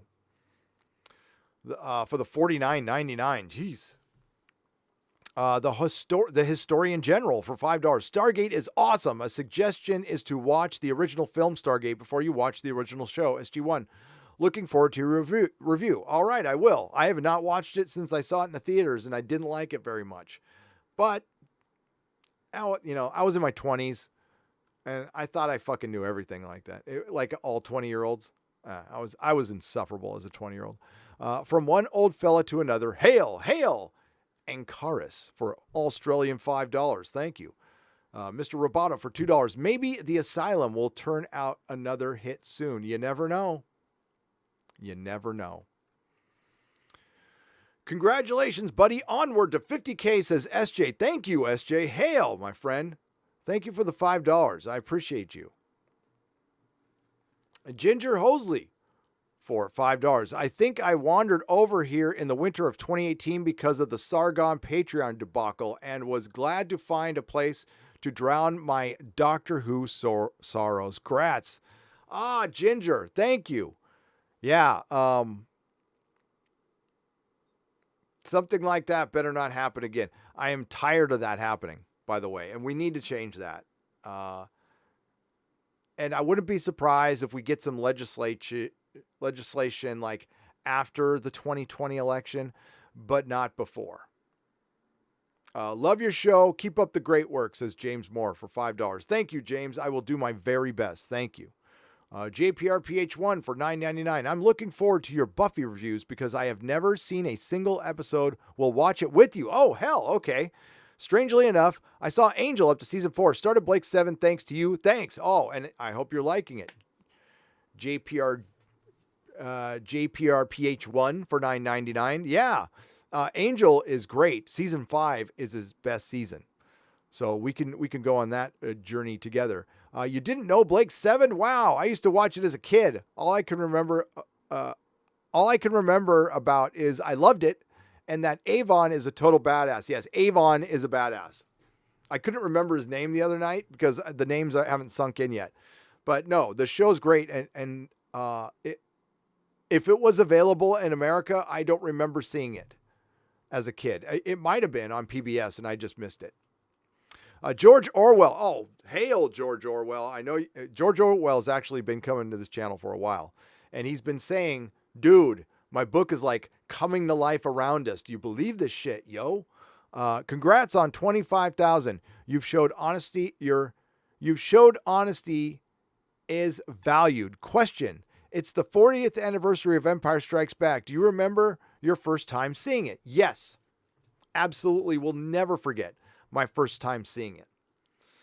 I saw it at the El Camino Plaza Theater on El Camino Real, right next to the El Camino Real Mall on the Oceanside, Carlsbad border of Southern California. And I saw it with my mom, and I'm pretty sure Doug was there too, and my sister. Saw it in an afternoon, and what I remember about it, okay, we'll start out with the trailer. When I saw the trailer, what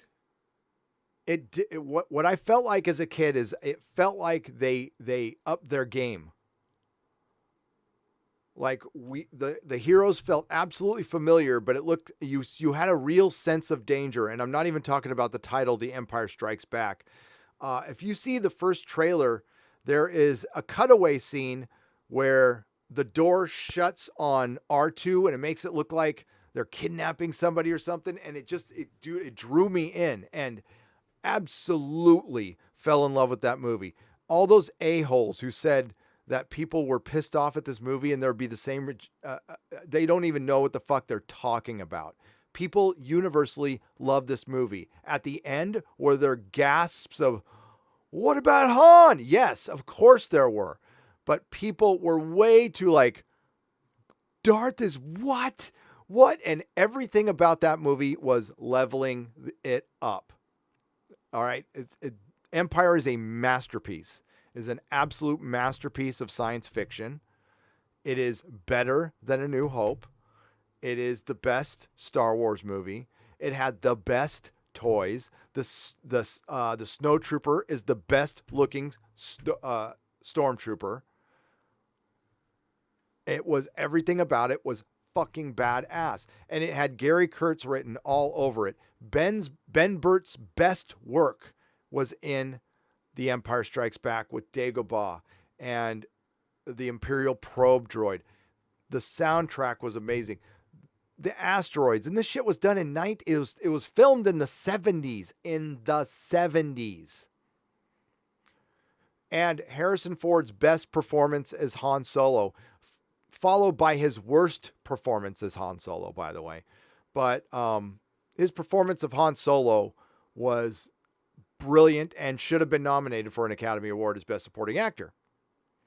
It should have been nominated for Best Picture, but it wasn't. It changed an entire generation. People talk about Star Wars, but it's when Empire came out and that Christmas afterwards, when we were flooded with amazing Empire Strikes Back toys, and all Playco and Toys R Us were filled with Star Wars action figures. That's when shit changed. That's when it became huge. That was the moment. Uh-oh. Is my mic still working? Hang on. Check. It's still working. Okay.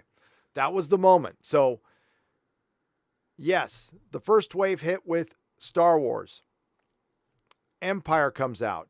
Then that Christmas, the Christmas of 1980, that's when the toys came out. And that's when Star Wars permanently was cemented in our American mythology. Because the kids were able to experience the story then. And that's all we did was re-experience that story. We couldn't rewatch the movie. We went back and watched it in the theater, and it was in the theater for like a year, and then they re-released it again. But, not being able to go back and see it whenever we want kept it in our heads longer. We obsessed about it. That's why there will never, ever be something like Star Wars again.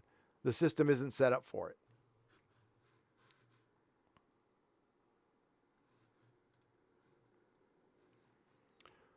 Oh my God, my Hoth playset, the all-terrain armed transport, the Yoda action figure. The detail on that little Yoda action figure was, and they're the best. They're still the best. I don't have any of them though, because fuck Star Wars. But damn, they're good. Thank you, George Orwell. Good question. You get me all reminiscent about my love for Empire.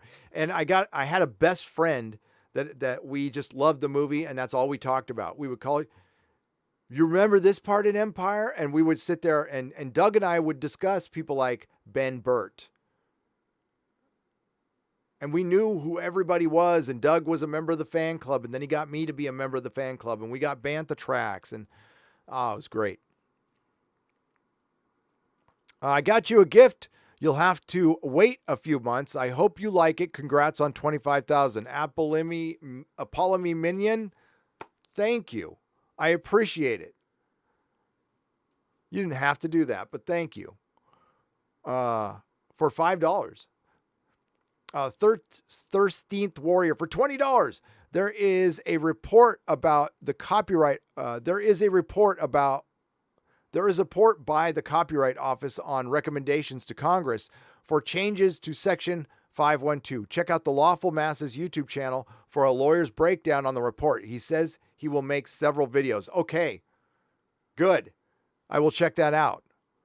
Good. I'm glad. See, that's the thing is we combine our resources. We figure this shit out together, and it doesn't cost us any money. And Karis for Australian $10. Empire is the reason I became an artist in the film industry. The film stands alone, pure awesomeness. And congratulations, it's your inspiration. Yeah. The reason I'm here is Marvel Team Up 42, Star Trek the Original Series, 66 Batman, George Reeves Superman, Donner Superman, Star Wars, Empire, Raiders of the Lost Ark. Raiders of the Lost Ark is what turned me into a permanent nerd. Because, you waver in your pubescent years, and then you become a teenager, and then it's like, comics or girls? Well, I said, yes. I want girls, and I want comics. Yes. I didn't feel like I had to choose. And I didn't. But when I saw Raiders of the Lost Ark, which is favorite all-time movie, I like it more than I like Star Wars. The toys are magnificent. I have them all, but I might display them someday if I get a bigger office, but they are locked away. And that does that again. Huh, weird. So, but yeah, Raiders is what blew I didn't even want to see it. My friend Doug called me and he goes, I said, hey, are you ready to go see Superman 2 again? He's like, I don't want to see Superman 2 again. I'm all, dude, I want to see Superman.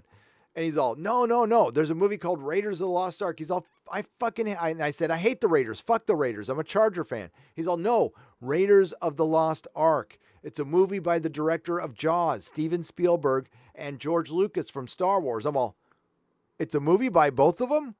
I'm all, did they both direct it? He's all, no. Steven Spielberg directed. I'm like, okay. He's all, and it's got Han Solo in it. I'm all, okay, I'm there. And then I'm all like, what's it about? He's all, it's based on like these things called Saturday morning cereals. And I'm all like, breakfast cereal? And he's all, no, cereals. I'm all, what is that? And we went and saw it, and we were speechless at the end. We were like, that was the greatest thing I've ever seen. Like, and we watched it again. So once in a while, you'll see my friend. It's the official Dougie J. If you ever see him pop in the chat, that's my childhood friend, Doug, who I experienced all the early nerd stuff with. So, yeah. Gary, I love Empire. I know Empire's the shit. It's just the shit. And everybody knows it. Happy 40th anniversary. It was real nice of Disney to degrade it and get rid of General Riken, the Purina general himself. Fuck Disney. Fuck Disney. All right, we're getting close to wrap this thing up. I'm getting thirsty and lightheaded. We were right at the 2-hour mark.